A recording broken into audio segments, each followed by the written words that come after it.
everybody, today's video I'm going to be filming the RetinMax Peel Pads from Dr. Dennis. It is super bright yellow in color. It is because they are packed with retinate. You're going to take a pad and you're going to just wipe your face just like the firming facial pads.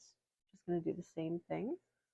And you're wiping and firming your face. You want to avoid your neck and your upper eyelids. I'm going to do the back of your hands, your chest as well.